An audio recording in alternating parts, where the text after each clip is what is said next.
माननीय प्रधानमंत्री जी, सादर नमस्कार। मेरा नाम है आर अक्षरा सिरी। मैं जवाहर नवोदय विद्यालय रंगारेड्डी हैदराबाद की 9वीं कक्षा की छात्रा हूँ। मान्यवर, मेरा प्रश्न है, हमें अधिक भाषाएं सीखने के लिए क्या करना चाहिए? मैं इसमें आपकी मार्गदर्शन चाहती हूँ। धन्यवाद श्रीमान। Thank you Akshara. Honourable prime minister sir, इसी से मिलता जुलता प्रश्न रितिका गोडके भारत की हृदय नगरी भोपाल से आई हैं। वे हमारे साथ सभागार में हैं। रितिका, कृपया अपना प्रश्न पूछें। आदरणीय प्रधानमंत्री जी, नमस्कार। मेरा नाम रितिका घोड़के है। मैं भोपाल मध्य प्रदेश कक्षा 12वीं की छात्र शासकीय सुभाष उत्कृष्ट माध्यमिक विद्यालय स्कूल फॉर एक्सीलेंस की छात्रा हूँ। सर, मेरा क्वेश्चन आपसे यह है कि हम अधिक से अधिक भाषाएं कैसे सीख सकते हैं और ये क्यों जरूरी है? धन्यवाद। धन्यवाद रितिका। माननीय प्रधानमंत्री जी, कृपया अक्षरा और रितिका को बहुभाषी कौशल प्राप्त करने के लिए मार्गदर्शन करें, जो कि समय की आवश्यकता है। माननीय प्रधानमंत्री जी। बहुत ही अच्छा सवाल पूछा आपने। वैसे मैं शुरू में कह रहा था कि बाकी चीजें छोड़ करके थोड़ा फोकस होते जाइए, लेकिन ये एक ऐसा सवाल है कि जिसमें मैं कहता हूं कि आप जरा एक्सट्रोवर्ट हो जाइए। थोड़ा बहुत एक्सट्रोवर्ट होना बहुत जरूरी होता है। और ये मैं इसलिए कह रहा हूं, भारत विविधताओं से भरा हुआ देश है।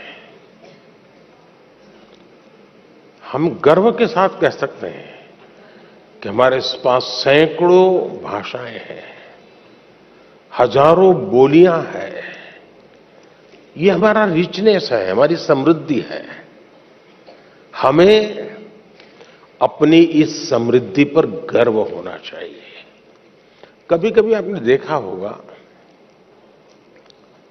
कोई विदेशी व्यक्ति हमें मिल जाए और उसको पता चलेगा आप इंडिया के हैं, तो आपने देखा होगा कि थोड़ा सा भी वो भारत से परिचित होगा तो आपको नमस्ते करेगा, नमस्ते बोलेगा। प्रोनाउंसिएशन में थोड़ा इधर उधर हो सकता है, लेकिन बोलेगा।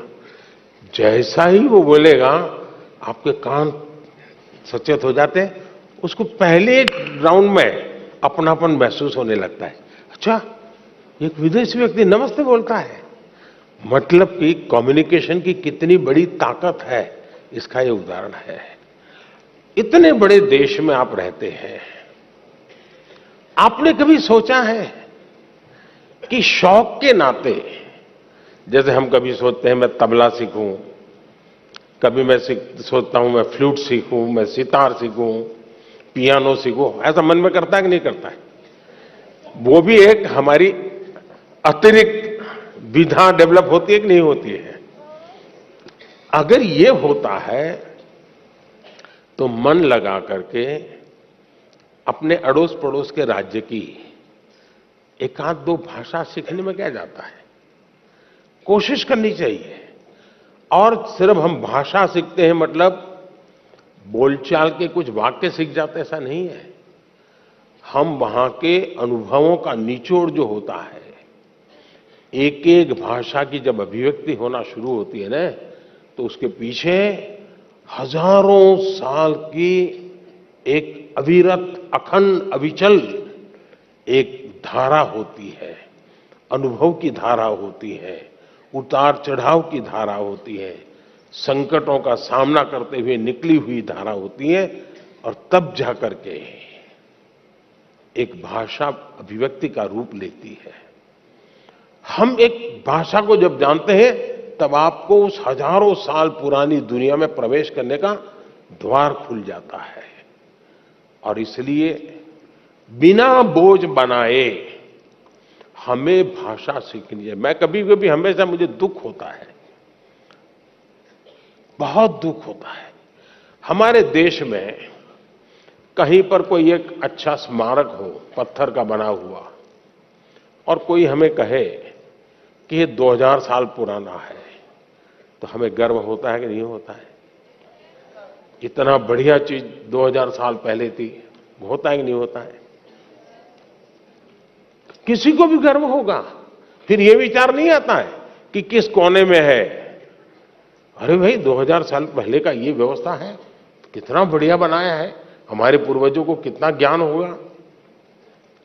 अब मुझे बताइए, दुनिया की सबसे पुरातन भाषा, दुनिया की सबसे पुरातन, सिर्फ हिंदुस्तान की नहीं,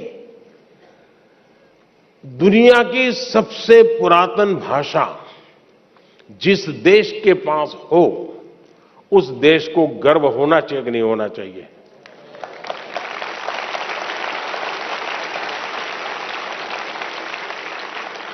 सीना तान करके दुनिया को कहना चाहिए कि नहीं कहना चाहिए कि विश्व की सबसे पुरातन भाषा हमारे पास है? कहना चाहिए कि नहीं कहना चाहिए? आपको मालूम है, हमारी तमिल भाषा ये दुनिया की सबसे पुरानी भाषा है, पूरी दुनिया की।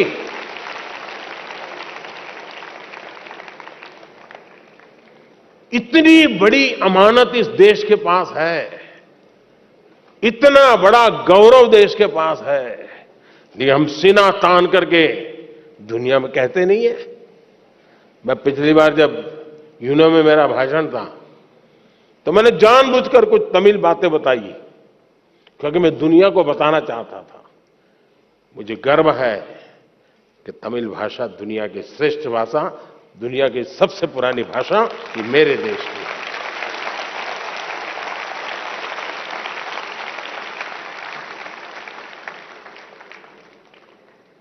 हमें गर्व करना चाहिए। अब देखिए, बड़े आराम से उत्तर भारत का व्यक्ति डोसा खाता है कि नहीं खाता है? खाता है कि नहीं खाता है? संभार भी बड़े मजे से खाता है कि नहीं खाता है? तब तो उसको उत्तर दक्षिण कुछ नजर नहीं आता है। दक्षिण में जाइए आप तो वहां परोठा सब्जी भी मिल जाती है, पूरी सब्जी भी मिल जाती है, और बड़े चाव से लोग खाते हैं। गर्व करते हैं कि नहीं करते हैं? कोई तनाव नहीं होता है, कोई रुकावट नहीं होती है। जितनी सहजता से बाकी जिंदगी आती है, उतनी ही सहजता से, और मैं तो चाहूंगा हर किसी ने कोशिश करनी चाहिए कि अपनी मातृभाषा के उपरांत भारत की कोई न कोई भाषा, कुछ तो सेंटेंसेस आने चाहिए। आप देखिए कि आपको आनंद आएगा जब ऐसे व्यक्ति को मिलोगे और 2 वाक्य भी अगर आप उसकी भाषा में बोलोगे, एकदम अपनापन हो जाएगा। और इसलिए भाषा को बोझ के रूप में नहीं। और मुझे याद है, मैं जब बहुत साल पहले की बात थी, सामाजिक काम में लगा था, तो मैंने एक बच्ची को, और मैंने देखा है कि बच्चों में भाषा को कैच करने की बड़ी गजब की ताकत होती है, हड़प कर देते बहुत तेजी से।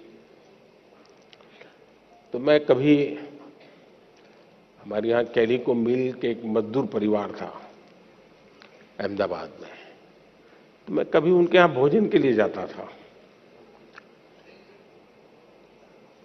तो वहां एक बच्ची थी, वो कई भाषाएं बोलती थी। क्यों? क्योंकि एक तो वो मजदूरों की कॉलोनी थी, तो कॉस्मोपॉलिटन थी। उसकी माताजी केरल से थी, पिताजी बंगाल से थे। पूरा कॉस्मोपॉलिटन होने के कारण हिंदी चलती थी। बगल में ये परिवार मराठी था, और स्कूल जो होती थी वो गुजराती होती थी। मैं हैरान था, वो 7-8 साल की बच्ची बंगाली, मराठी, मलयालम, हिंदी इतनी तेज गति से बढ़िया बोलती थी। और घर में अगर 5 लोग बैठे हैं, इससे बात करनी है तो बंगाली में करेगी, इससे करेगी तो मलयालम में करेगी, इससे करेगी तो गुजराती में करेगी। 8-10 साल की बच्ची थी, यानी उसकी प्रतिभा खिल रही थी। और इसलिए मेरा तो आपसे आग्रह रहेगा कि हमें अपनी विरासत पे, और मैंने तो इस बार लाल किले से भी कहा था पंच प्राण की बात, अपनी विरासत पे हमें गर्व होना चाहिए। और हमें गर्व होना चाहिए कि हमारे पूर्वजों ने ऐसी भाषा हमें दी है। ये हर हिंदुस्तानी को गर्व होना चाहिए, हर भाषा पे गर्व होना चाहिए। बहुत बहुत धन्यवाद।